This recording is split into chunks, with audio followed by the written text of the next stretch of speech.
Moshe Rabbeinu nous parle au ciel et à la terre en disant Azinu hashamayim vadabeira. Écoutez le ciel et je vais parler. Petishma haaretz imreifi. Et la terre écoutera les paroles de ma bouche. Il y a une question qu'on peut se poser. Tout le monde sait que Moshe Rabbeinu était l'homme le plus humble qui était sur terre. Ya'ish Moshe anav mikol ha'adam asher al pnei adama. C'est l'homme le plus humble qui n'a jamais existé et qui n'existera jamais. De parler de cette manière quand même au ciel et à la terre, écoutez ce que j'ai à dire, écoutez mes paroles. Un peu fort quand même. On dirait que Moshe Rabbeinu parle d'une manière orgueilleuse, mais c'est sûr que ce n'est pas le cas. Cette question a été posée par Rav Shmuel Wozner, Zecher Tzadik Livracha, dans son livre Shevet HaLevi. Il y a un enseignement du Toldot Yaakov Yosef, de Rabbi Yaakov Yosef de Polna, qui nous explique que tout un chacun doit savoir que chacune de ses actions a un impact qu'on ne peut même pas imaginer sur les mondes célestes. En mal, hélas, mais surtout en bien. Quand on fait quelque chose, il faut savoir que ça change des univers dans le ciel. Ça change des univers qu'on ne voit pas, qu'on ne sait pas palper, qu'on ne sait pas apprécier, mais ils changent réellement, ils sont modifiés réellement grâce à nos actions. Le problème, c'est que malheureusement, on est un petit peu trop humble. On pense que, qu'est-ce que je vaux déjà? Je ne vaux pas grand-chose. Mes actions, si je vais faire une bonne action ou une mauvaise action, est-ce que ça va changer quelque chose? Ça ne va rien changer. Si j'ai fait Teshuvah Yom Kippour, si maintenant je vais faire toutes les mitzvot de Sukkot comme il se doit, la Souka, le Lulav, Kadosh Baruch Hu nous envoie tellement de mitzvot, la Sgoula qu'on a fait à Rosh Hashanah, Shirbouz, Ruyoten ou Kirimon, que nos mérites soient aussi nombreux que les graines de la grenade. C'est sur Sukkot que ça a été dit. On a tellement de mitzvot qui nous ont été donnés. Et on se dit, bon, ça va, des petites mitzvot que j'en fais, je vais en faire encore ou pas encore. Qu'est-ce que ça va changer? C'est faux, c'est faux. Les mitzvot qu'on fait changent l'univers, changent les univers entiers. On ne peut pas voir à l'œil nu. Et si on est trop humble, si on pense que ce qu'on fait ne vaut pas grand-chose, alors c'est ça qui cause la destruction de nos actions.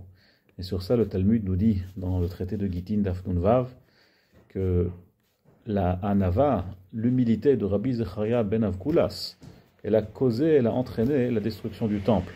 Lorsqu'on est trop humble, on pense qu'on ne vaut pas grand-chose, alors au contraire, ça cause la destruction de notre tchouva. Et donc, nous explique Rav Shmuel Wozner, Moshe Rabbeinu a voulu montrer au clan Israël le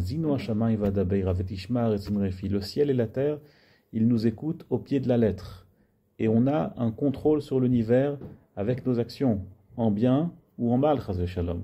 On a la possibilité de changer l'univers avec nos paroles. Moshe Rabbeinu, malgré son humilité, tenait à nous enseigner cette leçon de le ciel, la terre, tout peut être contrôlé par tout un chacun avec ses actions, parce que chaque juif est important. Dans notre paracha, on voit le terme banim lo emun bam. Ce sont mes enfants, mais je ne peux pas leur faire confiance.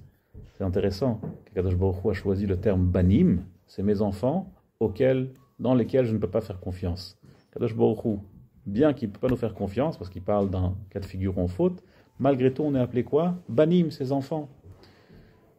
Le traité de Shabbat Daf Yud nous explique qu'un homme doit toujours faire attention de ne pas faire de différence entre ses enfants.